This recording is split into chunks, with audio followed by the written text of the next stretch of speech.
Buenos días. Sensiblement différent, le podcast des humains sensibles et différents.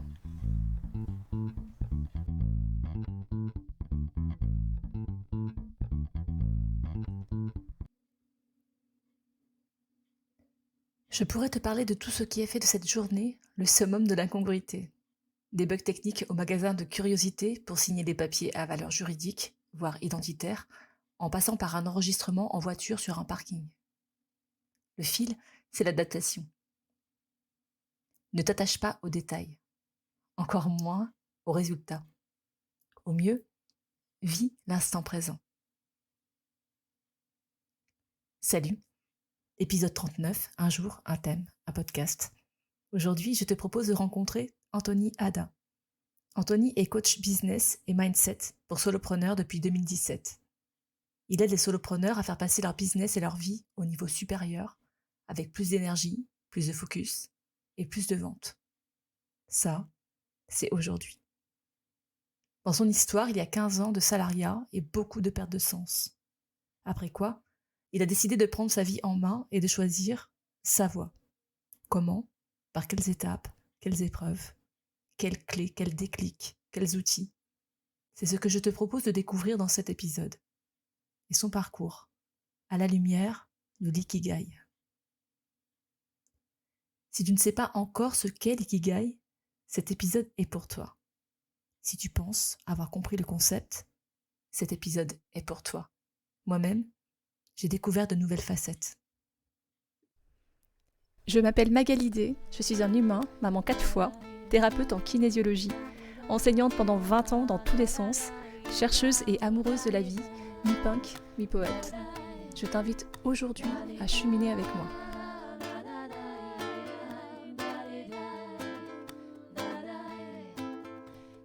Abonne-toi à ce podcast que tu peux trouver sur toutes les plateformes pour ne rien manquer et participer à cette aventure extraordinaire, la tienne. Tu peux choisir d'être simple auditeur ou de devenir acteur.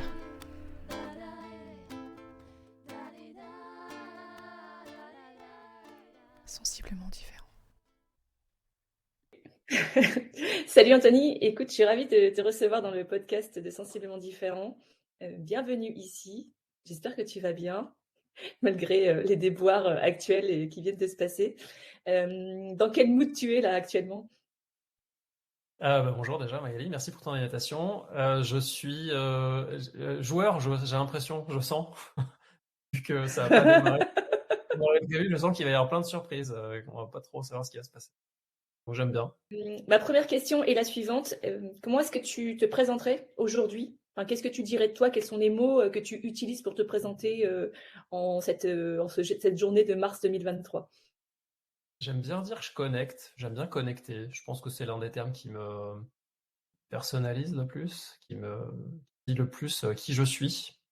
J'aime bien connecter avec les gens, j'aime bien les faire se connecter entre eux. Et j'aime bien les aider à connecter des choses qui sont pas très claires encore forcément pour eux et y mettre du sens qu'ils font dans ce qu'ils sont. Donc je pense que c'est ça. Pour aujourd'hui, je vais choisir ce mot. Je suis un connecteur. Tu es un connecteur. Ok, j'aime beaucoup la notion de connexion. Qu'est-ce que tu fais dans ta vie? Professionnellement, tu veux dire? Oui, professionnellement. Ouais. Enfin, après, c'est libre choix. Tu as le droit de parler de tes passions, Ouais. à quoi tu occupes ton temps, ce qui te fait vibrer, ça peut être cool aussi. J'occupe ma vie à beaucoup parler à des gens en fait. Parler, poser des questions et les aider à débloquer des situations. Coach, entre autres. Et particulièrement pour les personnes qui sont entrepreneurs, qui sont solopreneurs, même plus particulièrement, je les aide à justement faire tout ce que j'ai dit avant, en faisant des connexions, je les aide à se débloquer, à accélérer leur activité, à vraiment passer, j'aime bien utiliser ces termes d'accélérer, de passer au niveau supérieur, c'est un peu mon vocabulaire, c'est vraiment transmettre cette idée que quand on est entrepreneur, souvent on est seul et qu'il y a une autre façon d'entreprendre, et je propose. Et puis, quand on est souvent solopreneur, on se pose plein de questions, ça tourne en boucle dans la tête, et souvent on a du mal à passer à l'action. Moi, c'est là où j'aime bien intervenir pour couper le flot des pensées, des idées, des hésitations, des doutes, des peurs, et aider à passer à l'action, choisir la bonne direction pour soi déjà, et trouver l'énergie pour passer à l'action et mettre du sens dans ce qu'on fait. Donc fondamentalement, c'est ça que je fais de plein de manières différentes. Je dirais que c'est ce qui caractérise la façon dont je passe mes Ton journées. activité pro aujourd'hui, quoi. Ouais. Ok. Est-ce que tu as toujours fait ça dans ta vie? Ah, pas du tout. J'étais Bah non, pas du tout. j'étais de l'autre côté. Ouais, j'étais du côté des personnes qui ont plein de questions, peur, plein de doutes et qui n'osent pas passer à l'action. J'ai fait une bonne partie de ma vie. Si je regarde à date, au final, ça a été une grande partie de ma vie, ça. Donc, si tu veux dire, tu es en train de dire, en fait, quelque part, que ces problématiques auxquelles tu as dû faire face, toi, dans ton parcours et dans ta vie, finalement, tu n'as pas forcément toujours trouvé les réponses ou tu en as trouvé certaines et tu t'es dit, ben, moi-même, ce que j'ai fait, ce qui m'a servi, ce qui m'a aidé, ce qui m'a poussé, ce qui m'a mis en action, ben, je vais le proposer aux autres. Bah oui, souvent quand on est dans l'accompagnement, que ce soit coaching, thérapie ou autre, on veut aider les gens à résoudre des problèmes que nous-mêmes on a eu avant en fait. Et c'est clairement ça. En fait, j'y suis allé par étapes. Moi, j'ai été salarié d'abord pendant de 15 ans. Et je me suis retrouvé plein de fois à des moments où je me sentais pas à ma place. Je me suis retrouvé plein de fois à des moments où je tournais en rond. J'avais envie, je sentais que j'étais appelé par un truc. Je sentais qu'il y avait autre chose dans la vie, mais j'avais trop peur, j'avais trop de doutes, je savais pas comment faire. J'étais, j'avais mon modèle social, familial, qui m'encourageait pas du tout à faire autre chose. Donc j'ai passé beaucoup de temps à hésiter, à reporter, à procrastiner. Et puis au bout d'un moment, j'ai été un petit peu poussé hein, dans mon dernier job, on m'a un peu poussé vers la sortie. Et c'est là où je me suis dit, ok, là maintenant je me lance. Truc. En fait, tu veux dire que c'est le fait d'être mis dehors, enfin, si je comprends ce que tu es en train de raconter, qui t'a finalement permis, poussé, mais permis d'oser finalement mettre en application ou passer à l'action sur quelque chose de radicalement différent. Ce serait ça le déclic? Ouais, moi dans mon histoire c'est ça, hein, clairement. J'aurais peut-être passé toute ma vie à reporter et à avoir peur si j'avais pas eu ce que j'ai vécu à l'époque comme un événement difficile, je vais pas dire traumatisant, mais j'ai fait une période de, je pense que j'ai fait la totale burn-out, bore-out, burn-out. Je pense que dans ma dernière expérience, j'ai fait les trois. Grosse baisse d'estime de moi, plus du tout confiance en moi, en mes capacités, en talent, enfin, plus rien, quoi. Je trouvais sans rien.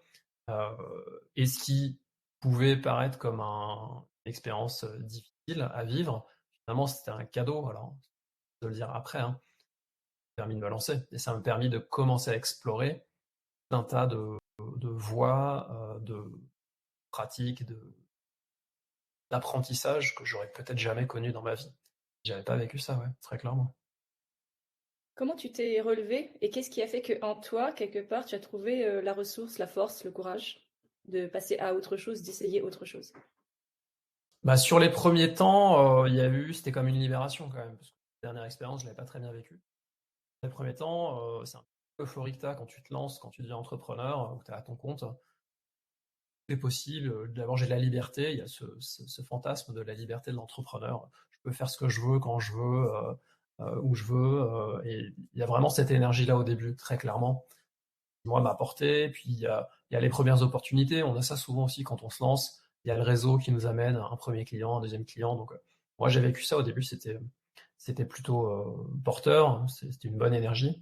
Le seul problème, c'est que ça n'a pas duré, en fait. C'est qu'au bout de 8 mois à peu près, je suis retombé dans un burn-out parce que à la fois, je pense que j'avais pas vraiment fait le deuil de la phase d'avant, du moment où je me suis fait sortir de ma dernière entreprise. Je pense que je l'avais pas. Je suis tellement reparti tout de suite sur une nouvelle expérience que je n'avais pas vécu ce deuil-là. Et ça, les deuils, c'est un peu l'histoire. J'en ai eu un paquet après, c'est un peu dans mon histoire de vie. Et puis surtout, moi, je me suis lancé sur ce que je savais faire, ce qu'on fait souvent, hein. Je faisais du marketing avant pendant 15 ans, avec du management. Bah, j'ai fait du conseil marketing pendant 8 mois parce que ça me paraissait évident, c'était ce que je savais faire, c'était mon métier. Mais au bout de 6-7 mois déjà, je commençais à me dire, mais je suis pas à ma place, comme je le faisais avant quand j'étais salarié. Là, il y a un petit problème, c'est que j'avais choisi ma place. Donc, il y a eu une espèce de tiraillement intérieur. J'ai choisi ce que je veux faire, mais ça me plaît pas. C'est pas ça. Donc je suis pas là pour ça. Donc, deuxième situation, tu as créé ton entreprise, tu te rends compte que tu n'es toujours pas à ta place, tu fais un burn-out. Comment est-ce que tu te relèves? Ben, je fais ce que je faisais pas avant. En fait, j'ai commencé à faire l'inverse de ce que j'avais l'habitude de faire. Je pense que ça a été l'un de mes premiers déclics, en fait, qui m'a servi d'ailleurs pour la suite. Ok. Et même dans les moments encore où aujourd'hui je retombe, où je bloque sur des trucs, je fais l'inverse de ce que j'ai l'habitude de faire. Ou, comme dirait Albert Einstein, je fais des choses différentes pour avoir des résultats différents.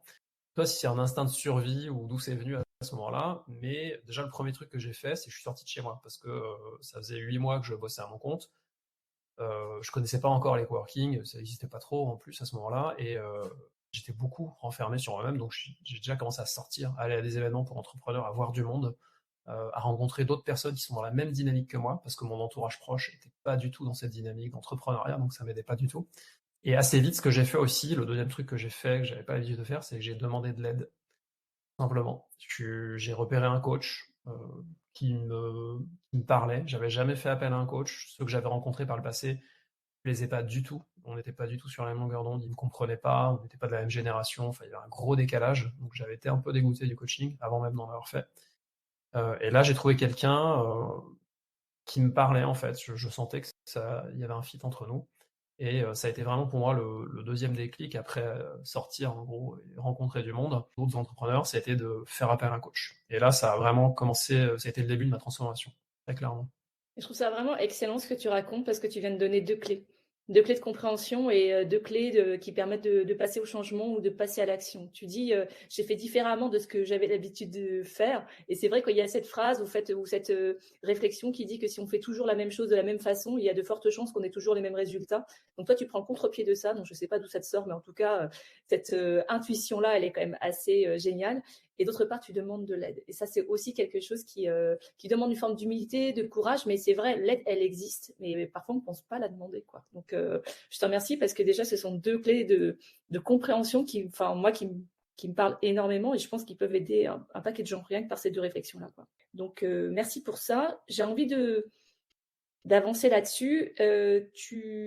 Donc, tu fais les choses différemment, tu demandes de l'aide, ça te mène où tout ça?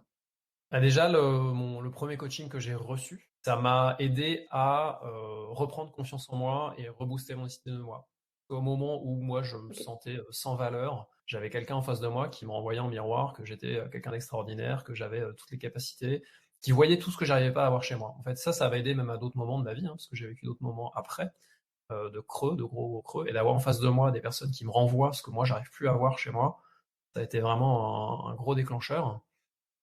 Et puis, dans les rencontres que j'ai faites à ce moment-là, parce que j'ai commencé vraiment à les multiplier, parce que ça fait partie, moi, de mon ADN, je l'ai vraiment compris ces dernières années, il y a eu quelqu'un qui m'a parlé d'ikigai, parce que c'était un moment où je me posais vraiment cette question de qui je suis et pourquoi je suis fait. Moi, c'est vraiment les deux questions qui m'obsèdent.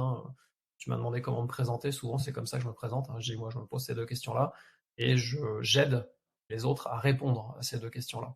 Ça a été pour moi aussi un autre gros déclic de découvrir ce que c'est que l'ikigai et de découvrir le mien, de commencer à mettre des mots sur qui je suis, comment je fonctionne, qu'est-ce que je veux. Donc répondre vraiment à cette question de pourquoi je suis là, comment je peux contribuer, comment je peux participer à quelque chose, et comment ça peut être aussi un projet viable, quelque chose que je vais pouvoir vendre, qui va intéresser des gens.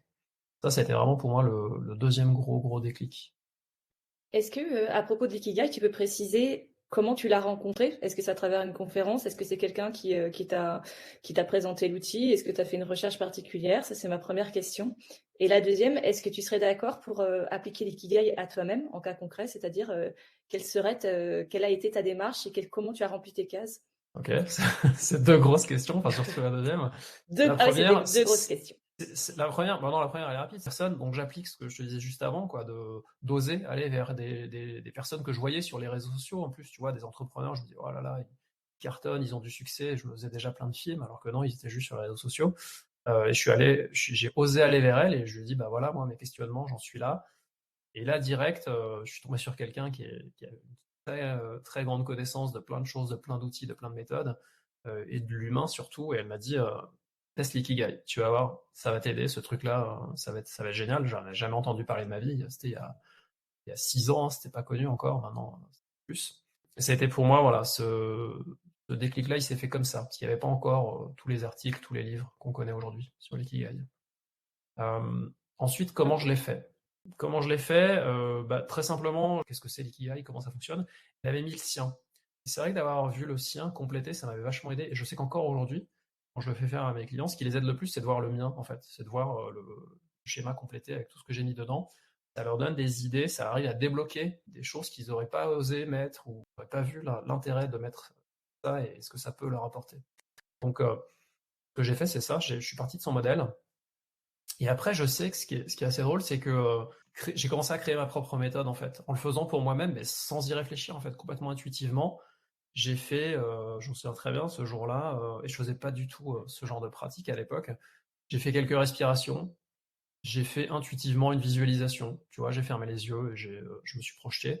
Alors, sachant qu'à l'époque, je savais pas ce que c'était ces trucs-là, hein. J'avais jamais entendu parler de visualisation, je faisais pas de méditation, je faisais pas de respiration. C'est venu intuitivement. Et à l'issue de cette visualisation, j'ai commencé à remplir les cases une par une, en fait. J'ai mis ce qui me venait. Un premier jet. Et c'est surtout ça, moi, souvent, je rassure sur ça. Ça se fait par itération. L'ikigai, c'est pas un truc magique qui se fait en 5 minutes et qui va, ça y est, révéler le secret de la vie et donner L'illumination. toutes les réponses à toutes les questions. C'est pas ça, ça marche pas comme ça. Moi, j'avoue quand même que, humblement, ce que j'ai mis quand même dans cette première itération, j'ai mis des trucs, je savais vraiment pas quoi en faire. Je me suis dit, mais ok, tout ça, c'est des idées qui ont l'air sympas. Tu es en train de dire par là que ce que tu t'es autorisé à faire, c'est à ne pas filtrer tes idées. En fait, c'est-à-dire que tu as fait comme une espèce de brainstorming où tu ne jugeais pas avec ton mental ce qui venait pour pouvoir éventuellement faire quelque chose ou pas. Mais tu as eu Ouais. cette posture-là de le laisser vraiment sortir, t'autoriser à sortir tout. Clairement, hein, moi, quand je le fais faire, c'est vraiment ce que les indications que je donne, c'est en mode brainstorming, comme tu l'as dit, il n'y a pas de limite, il n'y a pas de contraintes de temps, d'argent, de ressources ou de connaissances, de compétences qu'on n'aurait pas encore. L'idée, c'est vraiment de mettre ce qui nous fait vibrer, en fait. Donc, ce que j'aime bien, moi, dans la façon dont je fais faire l'ikigai, c'est vraiment partir de soi, d'abord. Et tu vois, quand tu suis les 4 cercles, le premier, souvent, on commence par ce que j'aime faire. C'est vraiment ça, moi, ça dédramatise déjà, ça met moins de pression, on n'est pas sur c'est quoi ma mission dans le monde, c'est quoi ma mission de vie, c'est vraiment ce que j'aime faire. Là, on est sur du basique, hein. A priori, à peu près tout le monde sait répondre à cette question. Pour ceux qui bug, moi j'ai des sous-questions, on va dire, qui aident à y répondre. Et c'est vraiment ce mouvement-là que j'aime beaucoup dans l'ikigai, qui m'a aidé, moi. C'est partir de moi, regarder ce que j'aime faire, là où je suis bon. Alors là, ça peut être un peu plus compliqué, surtout quand on est dans un moment où l'estime de soi est pas au top, ou qu'on est en pleine reconversion, questionnement. Cette partie-là, elle est pas simple, c'est bien de se faire accompagner sur ça. Et puis une fois que j'ai fait ça, je vais commencer à aller vers l'extérieur. Je vais commencer à regarder, ok, je peux vendre à qui? Et là, encore une fois, c'est pas si compliqué que ça, parce qu'on a tous plus ou moins d'expérience. Je l'ai même fait avec des étudiants, et même des étudiants, je sais leur faire dire ce qu'ils ont comme capacité, comme connaissance, qu'ils pourraient vendre demain. Et puis après, la dernière étape, c'est vraiment quand j'ai regardé vraiment tous ces aspects-là de moi, et moi, j'y rajoute beaucoup de choses, hein. Je vais au-delà d'ikigai, hein. J'ajoute aussi d'autres éléments qui complètent la vision qu'on a de soi. Là, tu vas vers l'extérieur, et là, tu dis, ok, quoi le monde a besoin, qu'est-ce que je peux apporter au monde à ma façon, à mon échelle, encore une fois, sans se mettre de pression, hein. Il faut déjà localement aider plein de gens sans vouloir changer le monde entier. C'est ce mouvement-là, pour moi, j'aime beaucoup et qui, pour moi, aide à ce que ce soit assez fluide, en fait, en partant de toi et en allant vers l'extérieur. Ouais, j'aime bien cette idée, ça fait un peu un mandala en fait. C'est que parfois on se dit que une des clés pour la compréhension de soi, c'est justement de faire l'inverse, tu vois, de partir de l'extérieur puis d'aller petit à petit vers soi-même. Mais en fait, toi, tu fais un peu la démarche inverse, mais qui me paraît très juste, en tout cas dans cette démarche-là, c'est de dire d'abord qui tu es, qu'est-ce que tu aimes, et ensuite tu pourras te poser la question de en quoi tu peux être utile au monde. Donc j'aime vraiment bien ça. Je te remercie pour ce que tu livres là, ce que tu expliques, qui est très clair d'ailleurs. Est-ce que tu peux nous dire concrètement ce que toi tu as mis dans ce que tu aimes, pourquoi tu es doué et à quoi tu réponds pour le monde, en fait, ce que tu souhaites offrir au monde? Oui, alors je vais te donner l'essentiel parce que j'ai mis beaucoup de choses. On a Mais, pour 2 jours. mais ce qui est intéressant, là où là ça devient magique et ça prend du sens, c'est quand tu commences à voir justement les connexions, hein, tu vois, c'était mon premier mot, hein. Tu commences à voir les connexions entre les différents cercles. Et c'est ça qui t'amène à l'ikigai, hein, d'ailleurs, c'est les connexions. Et ça te permet de, si c'est quelque chose qui n'est pas évident ou pas naturel, ça te permet de prioriser ce que tu vas mettre dans chacun des cercles, de dire ok, ça c'est quand même plus présent dans ma vie. Et puis en plus, je commence à le retrouver un peu partout. Donc moi, dans ce que j'aime faire, j'aime créer, parce que voilà, globalement, j'aime créer des choses à peu près dans tous les domaines, pro, perso. J'aime construire, dessiner, cuisiner, créer des contenus, créer des supports. Voilà, ça c'est quelque chose qui est au cœur de ma vie, la création. Et les moments où j'étais pas dans la création dans ma vie, bah, c'était horrible en fait. J'avais pas d'énergie. Donc voilà, moi dans ce que j'aime faire, c'est créer, apprendre. Clairement, moi j'aime apprendre. J'adore apprendre tous les jours, et ça depuis que je suis enfant. Transmettre des choses. Donc j'apprends, je transmets. Pour moi, c'est vraiment le cercle vertueux. Et ce que j'avais mis assez spontanément, c'est raconter des histoires. Et ça, le conseil que j'aime bien donner, moi, sur le premier cercle, c'est de retourner dans l'enfance. Tu vois, moi, je t'ai parlé de ça, j'ai fait mention de mon enfance. C'est-à-dire, ok, qu'est-ce que j'aimais faire quand j'étais enfant? Moi, je dis toujours que quand on est enfant, on sait tout. On a tout et on sait tout. Jusqu'après, on l'oublie parce qu'on est formaté par l'éducation, les parents, l'école, tout ça.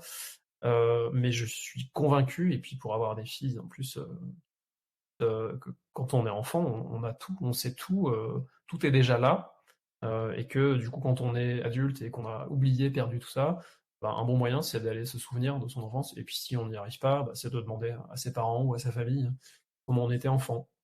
Ça, j'adore le faire aux personnes que j'accompagne, parce qu'à chaque fois, elles ont des surprises, ou en tout cas des confirmations de ce qu'elles ressentaient, qu'elles imaginaient, mais qu'elles avaient un peu perdu de vue.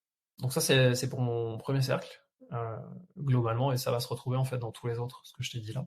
Sur le deuxième, ce dans quoi je suis doué, je suis bon, j'ai mis, dans ce qui est vraiment ressorti, c'est l'écoute. Moi, je suis quelqu'un qui aime beaucoup, alors j'aime bien parler, mais j'aime beaucoup écouter.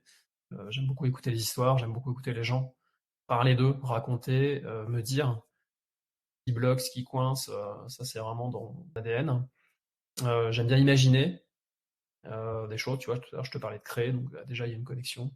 Et puis j'aime bien une partie plus analyse, synthèse, explication, conseil, qui vient en aval en fait. Il y a vraiment cette première partie d'écoute qui est très présente chez moi, et après ok, qu'est-ce que je fais de cette information-là? Comment je la synthétise? Comment je la transmets? Encore une fois, on revient sur ce que j'aime faire. Ça, c'est dans mes talents, on va dire. Le troisième cercle, là, celui-ci, c'est pas forcément évident quand on fait pour la première fois, parce que on peut être bloqué sur ok, ce pourquoi je peux être payé, mais je sais pas trop. Moi, j'étais vraiment reparti de ce pourquoi j'étais payé avant. Donc, tu vois, c'était conseil, marketing digital, du management, parce que j'en ai fait pendant plus de 15 ans, de la formation, encore une fois, analyser, faire des présentations. Je suis parti vraiment de ce que je faisais avant et qui était vrai et que je pouvais continuer à vendre. Du coup, le dernier cercle, ce dont le monde a besoin, là, souvent, ce que je fais, moi, enfin, ce que j'ai appris à faire et ce que je transmets, c'est de partir de ces valeurs, parce que c'est une question qui peut faire peur. Dont on a besoin, ou c'est quoi ta vision du monde idéal? Il y a des gens à qui ça peut faire peur, ça. Donc, ce que j'aime bien faire, là, moi, c'est d'aller explorer tes valeurs, parce que souvent, ton monde idéal, c'est un monde qui correspond à tes valeurs, en fait. C'est un monde qui reflète tes valeurs. Donc, moi, ce que j'avais mis quand j'ai fait mon Ikigai, c'était un monde où il y a plus de communication, un monde où il y a un partage de connaissances, un monde où il y a de la co-création, et où il y a plus de liberté. C'est vraiment, moi, pas forcément mes valeurs aujourd'hui, telles quelles, même si le partage, la connexion, si, c'est clairement toujours top, dans mon top valeur. Mais la première fois que je l'ai fait, c'était déjà ce qu'il y avait. Alors même que je connaissais pas mes valeurs, j'avais jamais fait le boulot. Tu ne t'étais jamais posé cette question, en fait. Sur les valeurs, maintenant, je pense que c'était pas un vocabulaire qui me parlait. Alors. Et surtout, je pense qu'à l'époque, j'avais des valeurs de base que tout le monde imagine, la liberté, je sais pas, la bienveillance, des trucs comme ça. Et surtout, je pense qu'à l'époque, c'était comme je pense beaucoup de gens, des valeurs, c'était un peu comme des injonctions, quoi. C'était on m'a dit, ou mes parents m'ont transmis ça, ou la société dit qu'il faut être comme ça. Donc moi, je me dis ok, donc c'est ça mes valeurs. Hein. Bien, je suis raccord, quoi. J'étais pas allé chercher vraiment au fond de moi. Tu es en train de dire que c'était des valeurs qui étaient un peu extrinsèques? Ouais, extrinsèques, qui étaient donc communiquées ou transmises par la culture, la famille, et que finalement tu as été amené à construire ton propre système de valeurs. clairement, je pense que ça, on passe tous par là, en fait. Tout ce que je te dis là, c'est moi, ce qui me fait le plus réagir, c'est que c'est des choses qu'on n'apprend pas, en fait. On n'apprend pas ça à l'école, qui on est, comment on fonctionne, définir nos valeurs. Alors que pour moi, aujourd'hui, c'est les piliers de ma vie et de tout ce que je transmets à tout le monde, quoi. C'est connaître ses valeurs, connaître son mode de fonctionnement, sa personnalité, connaître ce qui nous anime. Et après, tout le reste, ça en découle. Et après, tout le reste, on peut rajouter des compétences plus techniques pour créer des activités, pour se faire connaître. Mais la base, c'est ça, quoi. C'est de connaître qui on est et comment on fonctionne. Oui, clairement. Il y a vraiment quelque chose qui est à la fois limpide dans ce que tu dis et qui définirait presque une autre logique ou une nouvelle logique ou quelque chose qui serait plus de l'ordre à la fois de l'intuition, mais qui donne un sens en fait. Et à travers ce que tu racontes de ta propre expérience, mais l'ikigai en fait partie, il y a vraiment cette notion de quête de sens qui me paraît fondamentale à la fois pour soi-même, mais justement avec les autres et dans le monde. Donc j'imagine que c'est une notion qui t'anime et te guide. Oui, mais peut-être un peu moins qu'avant. À ce moment-là, D'accord. effectivement, quand je l'ai fait pour la première fois, l'ikigai, moi, ça faisait des années que je sentais une perte de sens totale dans ce que je faisais. Et mon obsession, c'était ça, quoi. C'était comment j'arrive à trouver du sens. Alors, je disais trouver du sens dans ce que je fais, comment je réponds à cette question, pourquoi je suis là. Et donc, c'était vraiment, effectivement, je pense que c'est une phase, hein. Moi, je suis passé par cette phase de, ok, comment je fais pour trouver du sens dans ce que je fais, dans ce que je suis. Et en fait, avec la pratique, ce que j'ai compris, c'est que d'abord, c'est pas tant trouver du sens, mais c'est comment mettre du sens dans ce que je fais, parce que ça m'est déjà arrivé d'accompagner des personnes qui étaient salariées et qui se disaient ouais, je veux tout changer, ça va pas. Ouais. Et en fait, en les accompagnant, on a compris que elles pouvaient rester là où elles étaient, mais en remettant du sens en fait dans ce qu'elles faisaient. Sans la solution était pas ailleurs, elle était pas extérieure, hein. On dit souvent tu vois, que l'herbe est pas plus verte ailleurs. Bah, c'était vraiment ça, quoi. C'était réussir à remettre et recréer du sens là où elles étaient. Donc ça, moi, c'est vraiment l'un des premiers déclics que j'ai eu, d'avoir répété sans arrêt, je veux trouver du sens, je veux trouver du sens. Non, non, c'est comment je le crée. Et le deuxième déclic que j'ai eu, et ce que je répète tout le temps sur l'ikigai, c'est que trouver son ikigai, trouver sa raison d'être, sa mission de vie, peu importe comment on l'appelle, pas une fin en soi en fait. Parce que une fois que tu as trouvé ça, bah souvent le problème que je trouve dans les personnes qui font leur ikigai, notamment les personnes qui le font elles-mêmes, toutes seules, c'est qu'après tu sais pas quoi faire en fait. Tu as trouvé ça, tu as pondu un truc, déjà t'es pas forcément sûr de ce que tu as trouvé, et puis surtout, bah, c'est quoi l'étape d'après en fait? C'est concrètement, qu'est-ce que je fais de ça? Et c'est là où moi j'ai vraiment compris avec mon expérience que le plus important c'est après, c'est une fois que tu as fait cette phase d'introspection, de réflexion, bah, c'est le passage à l'action. Et c'est là où moi, c'est ce qui m'éclate le plus, c'est de se dire, ok, voilà, t'as compris ça de toi. Déjà, t'as pas fini d'explorer qui tu es, hein, ça va prendre toute ta vie, hein, si c'est vraiment quelque chose qui t'intéresse. Pas juste en remplissant 4 cercles que ça y est, t'as fait le tour de la question, hein. Et deux, ce qui est important maintenant, c'est qu'est-ce que tu vas en faire. Comment tu vas aller explorer ces pistes, parce que quand tu commences à remplir les cercles et que tu mets notamment l'ikigai et même les autres cercles qui sont les autres intersections autour, bah, tu as des pistes de mission, de passion, de profession. Et bah là, après, la partie commence en fait. Et là, tu lances les dés et puis maintenant, tu testes, tu expérimentes. Et ça, c'est vraiment intéressant ce que tu dis parce que on pourrait croire à entendre parler de cette notion-là, de cette philosophie de vie, que c'est un aboutissement. Et toi, tu es en train de dire, ben les gars, non, en fait, c'est pas un aboutissement du tout, c'est un point de départ. Et ça rejoint ce que tu disais en évoquant le fait qu'on pourrait l'apprendre à l'école, en tout cas que ce n'est pas quelque chose qu'on apprend à l'école, mais on pourrait finalement commencer par ça. Dès tout petit, en fait, connaître son ikigai, définir son ikigai comme si c'était ben, une base de connaissance de soi et une base de fonctionnement, un état d'être finalement. Je suis dans mon ikigai.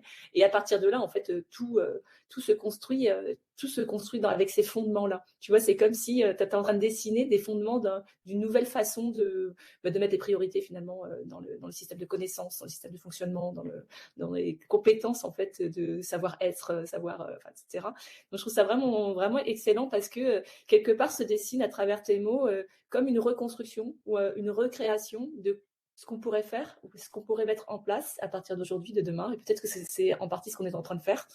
C'est de dire, ben voilà, on redessine le cadre de fonctionnement, voici comment on commence. Et je trouve ça vraiment chouette de se dire, c'est pas un aboutissement, c'est un point de départ. C'est pas fini, c'est pas quelque chose d'abouti, hein. Ton ikigai, si tu peux le revisiter régulièrement, en fait. Alors, il s'agit pas de le revoir tous les mois, sinon là, t'es en cause trop souvent. Mais c'est quelque chose que tu peux revisiter au moins une fois par an, tous les 2-3 ans, comme tu veux. Parce que ça va évoluer, parce que tu vas affiner, parce que tu vas le relire d'une manière différente. Moi, quand j'ai relu mon premier, c'était au bout d'un an peut-être, j'ai vu des choses que je ne voyais plus du tout du même œil, parce que j'ai sorti des choses depuis m'avait fait évoluer il y a des choses, comme je te le disais, que j'avais écrit sur ma première version d'Ikigai que je comprenais pas, où je me disais, mais comment je vais faire ça? Je vois pas concrètement comment j'en fais un métier de ça. Et en fait, après plusieurs expériences, bah, j'ai compris que ce que j'avais sorti, ça avait du sens et que j'avais réussi à créer des activités autour de ça. Donc déjà, c'est ce truc-là, c'est que c'est pas figé, ça évolue, et on évolue tous, hein, on change tous tout le temps. J'étais en train de noter, tu vois, que tout ce qui avait été noté dans toutes les versions de l'Ikigai, en fait, pouvait pas forcément avoir un sens au moment où tu le notais, mais pouvait prendre sens plus tard. Donc finalement, il fallait garder tout, tu vois, quelque part, comme si c'était, il pouvait y avoir des clés en permanence et des allers-retours entre ce qui est sorti à un moment, ce qu'on utilise réellement, ce qui fait sens à un moment, et puis ce qui peut générer une action à un autre moment. Donc je trouvais que c'était vraiment passionnant de faire comme un géant livre de son Ikigai, où tout ce qui est notre mémoire compilée à de l'expérience, compilée à des apprentissages, à des formes de connaissances ou de rencontres, et que c'est un peu comme un livre de notre vie, mais avec cette lumière-là, cet éclairage-là. Ouais, clairement. Tout ce que tu vas mettre dedans, vraiment le but du jeu, c'est d'aller l'expérimenter après. Et comme tu l'as dit, de surtout pas censurer. Et sur ça, justement, sur le sujet de la censure, moi je le vois souvent dans les personnes que j'accompagne, elles n'osent pas mettre vraiment qui elles sont, ou voilà, comment elles fonctionnent, ou dans quoi elles sont douées, ce dans quoi on est doué. Ça, c'est vraiment le cercle, je pense que c'est un de ceux qui pose le plus de problème à des personnes qui se jugent beaucoup ou qui sont dans une phase de questionnement, de transition professionnelle, de reconversion. C'est des moments où on peut être un peu fragile sur ça. Et là, c'est là où moi, j'invite, j'ai différents petits exercices pour t'aider à demander l'avis d'autres personnes autour de toi qui vont te donner du feedback sur tes qualités, tes compétences, sur aussi les points que tu peux améliorer pour qu'il y ait un équilibre, hein. Et là, j'ai toujours des énormes surprises. Bah, en général, quand on se fait cette remarque-là, je fais ce truc-là, mais pour moi, c'est évident, tout le monde sait le faire. Quand on se dit ça, en général, c'est qu'on maîtrise un sujet que la plupart des gens ne maîtrisent pas du tout, en fait. Mais on s'en rend plus compte parce que c'est devenu naturel. Ouais, je rebondis complètement sur ce que tu dis parce que enfin ça m'évoque deux choses. Peut-être que je vais réussir à dire les deux, j'en sais rien. Qui va partir dans les nuages. Donc ça m'évoque deux choses. C'est que parfois cette histoire de valeur, c'est que les gens, et j'en ai certainement fait partie à un moment donné, se disent que ce qu'ils savent faire, ce qu'ils maîtrisent, tout le monde sait le faire. Et ça, c'est vraiment super impactant, je trouve, c'est que du coup, les gens ne se rendent plus compte de leur propre valeur. Il faut parfois un regard extérieur pour se dire, mais si toi, tu sais le faire, moi, ça, je sais pas faire, mais là, t'es bonne.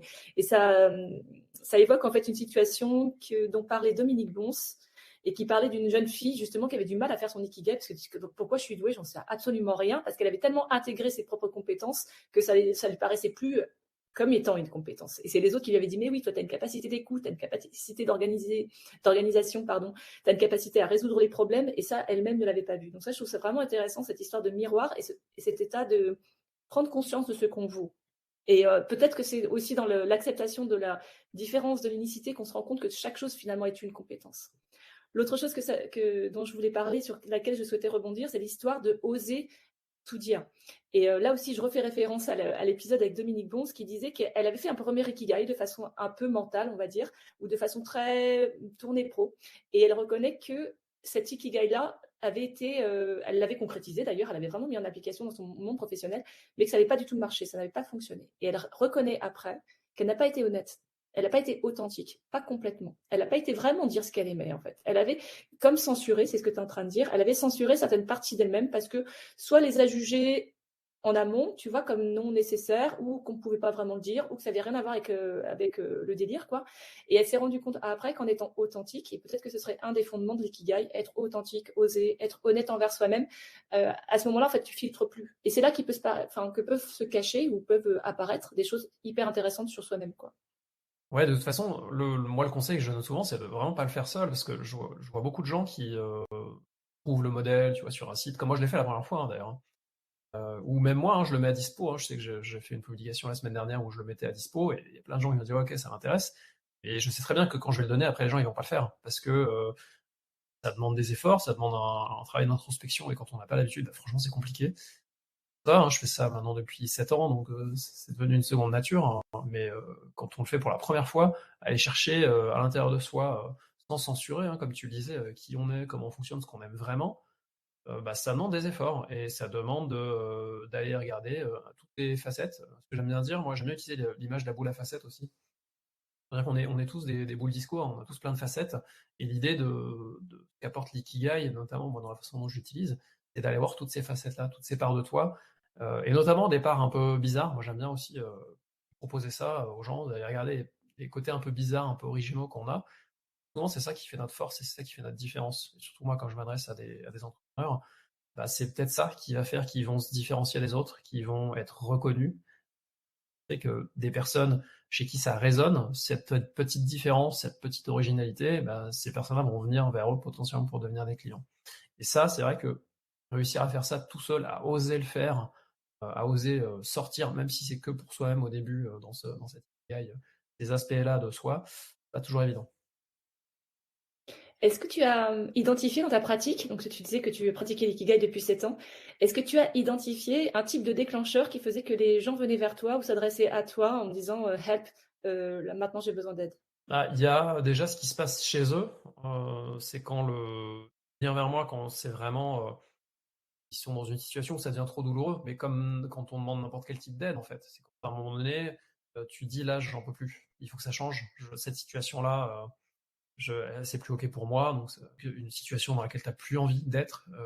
Et ça part d'ailleurs souvent de ça, hein, dans ce que j'observe, dans la motivation. C'est plus souvent, je pense, j'ai envie de quitter un truc, j'ai envie de sortir d'une situation, j'ai envie de fuir une situation, que j'ai envie d'aller vers quelque chose, parce que justement, quelque chose vers lequel j'ai envie d'aller, bah, il n'est pas clair pour l'instant, c'est flou. Alors parfois on se dit qu'on sait, mais c'est pas toujours le cas. Et du coup, je dirais que déjà le point de départ, c'est il y a un truc qui me plaît plus dans ma situation, dans ce que je vis, j'ai envie de le changer. Après, qu'est-ce qu'ils font qu'ils viennent plutôt vers moi? Bah, c'est parce que justement, moi, j'en vois beaucoup de choses, et il y a des gens qui se reconnaissent dans ça et d'autres non, qui vont se reconnaître chez quelqu'un d'autre. Et c'est ça, c'est vraiment, là, j'incarne ce que je viens de te dire, c'est que moi, j'ai ma particularité, j'ai ma personnalité, j'ai mon énergie, je la montre au maximum, je la fais rayonner au max dans tout ce que je crée, partout là où je me montre. Parce que je sais que les personnes chez qui ça va résonner vont se dire, bah tiens, j'ai envie d'aller voir un peu plus loin, je vais voir ceux chez qui ça résonne pas du tout, bah c'est pas grave, ils iront voir ailleurs, c'est ok. Hein. OK, donc globalement, en fait, moi, je dégage les 3 points de ce que tu viens de dire. C'est, un état, douloureux, un état une situation dont on a envie de sortir, et puis, une forme de connexion d'appel ou de résonance quand on sent ton énergie de dire, «C'est avec lui que je vais». Ouais, c'est ça. Moi, j'y crois beaucoup hein, dans l'accompagnement. Ça vaut dans d'autres métiers, hein. Et dans l'accompagnement, pour moi, c'est une rencontre. Et j'aime bien me dire que je choisis les personnes que j'accompagne, parce que j'ai envie d'être avec des personnes avec qui on est à peu près sur la même longueur d'onde, où on se comprend, des personnes qui sont dans ce même état d'esprit que moi, de se dire j'ai envie de mieux me connaître, j'ai envie de faire ce boulot d'introspection, parce que je sais que ça va débloquer tellement de choses. Et en plus, j'ai envie de me bouger derrière, j'ai envie d'être challengé, de passer à l'action. Parce que ça, moi, c'est vraiment mes deux, je dirais, ça fait partie des deux grandes composantes chez moi, quoi. C'est de mieux te comprendre, et derrière de passer à l'action, de tester des choses, d'affiner, d'expérimenter. C'est que dans l'introspection, ça va pas le faire en fait. Il y a un moment donné, moi, quand je vais être poussé à l'action, mais il va rien se passer, et ça va bloquer, et ça va être encore pire. Donc, clairement, oui, pour moi, c'est ça. On balance, utiliser d'autres termes, hein, si on va dans d'autres domaines, hein, de l'énergie, des vibrations, et en face, ça répond, quoi. Enfin, celles qui sont sur la même longueur d'onde répondent ou pas. Et à travers ce que tu dis, c'est un vrai appel à exprimer pleinement qui on est de la façon la plus à la fois complète et la plus authentique, parce que finalement, c'est à ce moment-là qu'on peut rencontrer les personnes avec qui ça peut matcher. Parce que si on fait autre chose que ça, on va rencontrer peut-être plus de personnes, mais dans tous les cas, ça n'aura pas d'aboutissement parce que ça ne va pas correspondre à ce qui peut se créer comme connexion, rencontre, et donc du coup comme efficacité, résultat ou tout ce qu'on peut imaginer derrière. Ouais, clairement. Et ça, c'est un gros cap à passer, hein. Je sais, hier soir, je parlais avec quelqu'un qui se lançait justement, et tu vois, qui me dit les réflexes que beaucoup de gens ont quand on se lance, c'est allez, mes premiers clients, je vais prendre ce qui vient, quoi. Parce que voilà, pour Ce qui vient. mon truc de colle et que ça marche et que je gagne de l'argent. Mais ça marche pas, ça. Moi, je l'ai fait, hein. Ça marche pas, ça marche un certain temps, en fait. Et au bout d'un moment, si t'es pas aligné, si ça te coûte plus de faire ce que tu fais, d'accompagner certaines personnes qui sont pas sur le même monde que toi, si ça te coûte plus que ce que ça te donne comme énergie, même si ça te rapporte de l'argent, au bout d'un moment, tu te crames, en fait. Tu refais ce que j'ai fait, quoi. Tu te refais un burn-out. Parce que à l'intérieur de toi, il y a un truc qui dit ta boussole, elle est déréglée, là, t'es pas au bon endroit. Ça va pas marcher, donc arrête. Et si tu comprends pas le message, c'est ton corps qui s'arrête, en fait. Moi, ça m'est arrivé un paquet de fois, hein. Il y a des moments où j'étais plus du tout aligné. Le corps, juste, il s'est arrêté. Il n'y avait plus rien, quoi. Des feux, batterie, terminée. Ouais, je trouve ça vraiment hyper intéressant et impactant ce que tu dis parce que ça ramène en permanence à soi-même qui on est, à son système de valeurs. Et que si on déroge à ça, peut-être qu'on peut avoir l'illusion d'un pseudo-résultat ou d'un pseudo-effet dans l'immédiat, mais qu'en fait le retour de bâton est tellement cher payé qu'il faut vraiment réfléchir à ça pour pouvoir garder cet axe qui prend peut-être plus de temps, parce que l'authenticité, peut-être ça prend plus de temps, mais qui derrière, en fait, nous fait rebondir et rayonner d'une façon radicalement différente. Ouais. Dans ce que tu dis là, je reviens sur les valeurs, on parle beaucoup de l'ikigai, mais moi au final, quand je fais faire l'ikigai, les valeurs sont au cœur du truc en fait. Si tu connais pas ton système de valeurs, et si tu ne l'incarnes pas, effectivement, t'es à côté de la plaque, et au bout d'un moment, tu fonces dans un mur parce que ce que tu fais, c'est pas vraiment toi.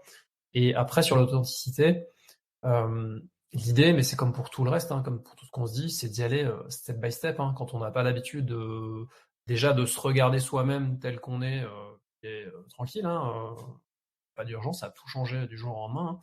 Puis alors après, l'étape d'après, de montrer qui on est, ça je sais que même dans les plus grandes peurs qu'on peut avoir, c'est la peur du regard des autres, et, avec ce qui va avec, hein, la peur d'être rejeté, d'être humilié, etc. Se montrer comme on est, pareil, hein, là aussi, il faut y aller tranquillement au fur et à mesure, pas tout déballer du jour au lendemain. C'est comme n'importe quel objectif, hein, si on se fixe la montagne, ça va juste être effrayant, paralysant, et on va procrastiner, on va reporter sans cesse. Donc dans cet élan d'authenticité, là aussi, y aller au fur et à mesure, peut-être montrer une petite part de soi pour commencer au tout début, voir ce que ça donne, voir comment on se sent avec ça, voir quels sont les retours. Sûrement être surpris et encouragé par les retours positifs qu'il va y avoir, parce qu'en général, quand on commence cette démarche de se montrer tel qu'on est, en face, il y a plein de gens qui disent ah, mais toi aussi, ah, ça me rassure, pour une fois que, je le dis souvent ça, hein, pour une fois qu'on lit ce genre de choses sur les réseaux sociaux, ça fait du bien. Une fois qu'on commence à faire ça, qu'on est encouragé, là, on peut ouvrir et montrer un peu plus. Mais voilà, hein, moi je lis toujours, hein, les petits pas, stratégie des petits pas dans tout ce qu'on fait, pour être sûr d'avancer sur son objectif, et pour pas se cramer trop vite, et se renfermer dans ses peurs trop vite. J'allais te demander justement quel serait le conseil que tu pourrais donner à quelqu'un qui se poserait des questions. Peut-être que ça pourrait être ça justement, la stratégie des petits pas. Et puis l'autre chose que tu disais, c'est peut-être célébrer ses victoires. C'est quelque chose qu'on n'a peut-être pas l'habitude de faire, et se dire que c'est pas parce qu'on vient d'acquérir ou de passer une étape, si petite soit-elle, que c'était simple à faire. Et célébrer ces moments-là, finalement, c'est aussi se donner la force d'aller encore plus loin et puis de se rendre compte de tout le chemin qui a été parcouru. Ouais, c'est clairement là, dans ce que tu dis, moi ça fait partie de mon, on va dire mon kit de base. Les petits pas, et puis dans ce que je mets moi avec, qui aide souvent, pas y aller seul en fait. C'est d'être entouré.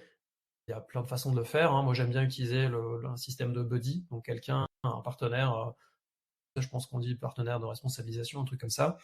Quelqu'un avec qui tu t'engages sur un projet, quoi que ce soit, hein, tu veux te reconvertir, tu veux lancer quelque chose, ou tu as envie de te mettre au sport, ou de maigrir, ou je ne sais quoi, tu le fais avec quelqu'un en fait qui est dans la même dynamique, et qui fait que tu vas, dans les moments de creux, de doute, t'as l'autre qui va te rebooster, qui va te remotiver, ou au contraire qui va te mettre un coup de pied aux fesses, qui aille, et puis Inversement, quand c'est toi qui vas être au top et l'autre un peu moins, bah c'est toi qui va lui apporter ça. Moi, ça, je le pratique maintenant. Depuis que je me suis lancé, depuis que je suis entrepreneur, je fais plus 100. Et selon mes projets, j'ai pas les mêmes partenaires. J'ai des binômes différents. Et ça, pour moi, c'est magique. Ça change vraiment tout. Ça demande d'oser, de faire ce que j'ai dit au début, quoi. D'oser aller vers d'autres et dire, bah là, je sais pas faire, ou là, j'ai peur, ou j'hésite.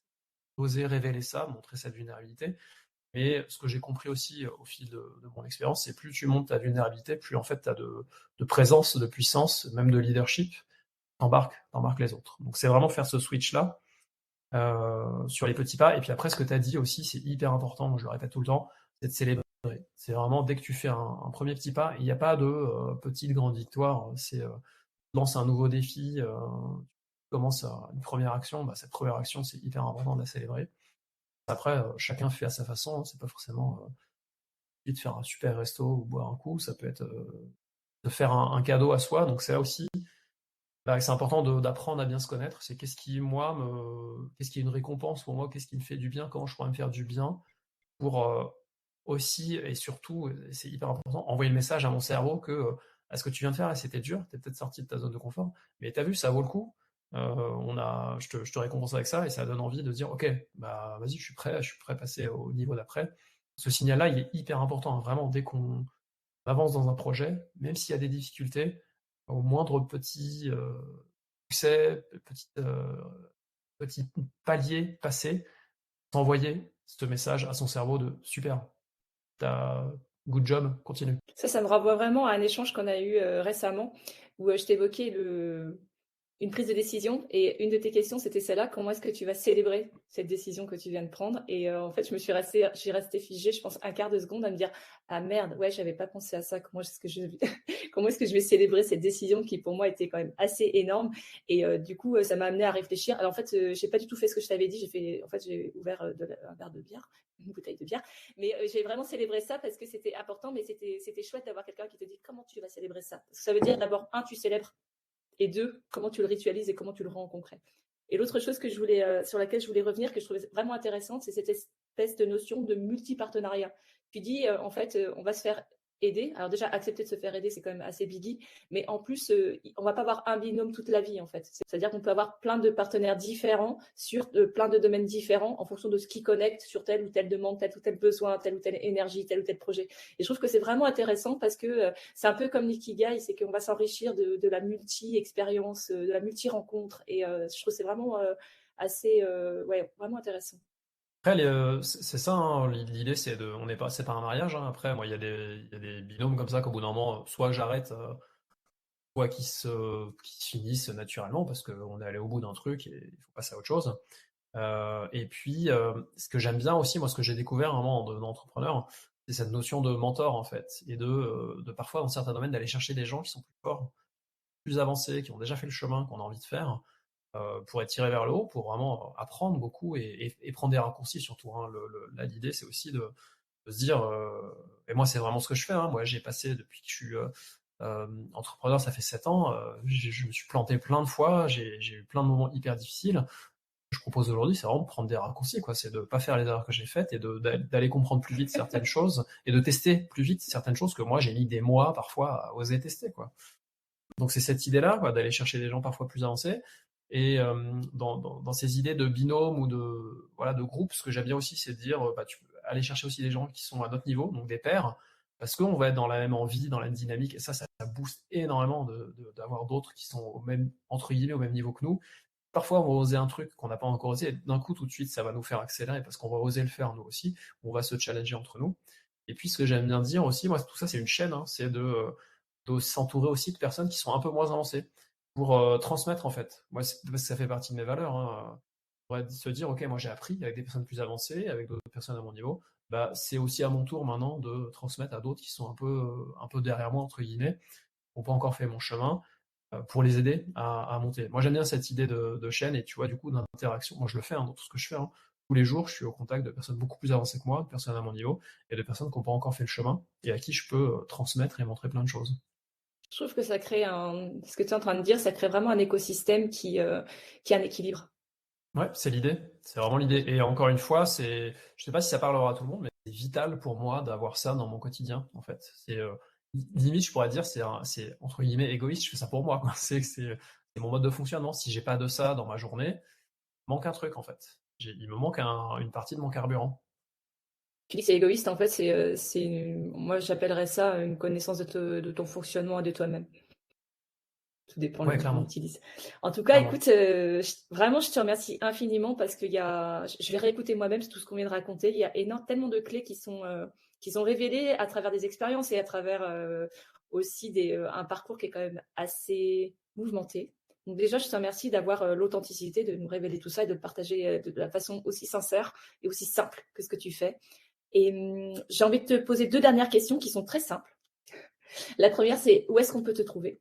Alors, l'endroit où on peut le plus me trouver, c'est sur LinkedIn, parce que j'y suis tous les jours. Je suis aussi un petit peu sur Instagram, mais sur LinkedIn, à mon nom, c'est là où je vais être, et c'est là où je partage. On tape Anthony Ah, Ada, A-D-D-A, et on te trouve. voilà, c'est ça. Ouais, c'est ça. OK. Ma deuxième question, c'est qu'est-ce qu'on peut te souhaiter aujourd'hui? On peut me souhaiter aujourd'hui de continuer à connecter. Moi, c'est ma cam, je t'ai dit. Donc, d'ailleurs, c'est une OK. partie de mon programme de la journée, c'est de connecter avec plein de gens, euh, parce que c'est ça qui, moi, me nourrit, m'enrichit. À la fois, ça me donne de l'énergie, ça remplit mon ikigai parce que quand je connecte aussi, je transmets des choses, donc ça me permet de me rendre utile, de proposer des choses à des gens. Et puis ça correspond à mes valeurs, hein, ça correspond à mes valeurs hautes, connecter avec des gens et les connecter entre eux. Donc ouais, continue à connecter. Tu vois, la boucle est bouclée. Je te dis ça au début, je te le dis à la fin. C'est génial. Je te remercie encore une fois pour tout ce que tu viens de transmettre et pour ta vérité, en fait, offrir ta vérité. Et je te souhaite une géniale journée. Merci Magali, toi aussi. Alors, prêt pour l'exploration? Je t'ai préparé une boîte à outils spéciale Ikigai. Si ça t'intéresse, envoie-moi un message à ma boîte mail. Le dernier épisode arrive bientôt. Alors abonne-toi. Si tu as aimé cet épisode, partage-le en me taguant. Tu peux aussi mettre 5 étoiles sur ta plateforme d'écoute préférée. Et n'oublie pas, maintenant, tu peux me trouver sur YouTube. Le prochain rendez-vous, Inch'Allah, c'est déjà lundi.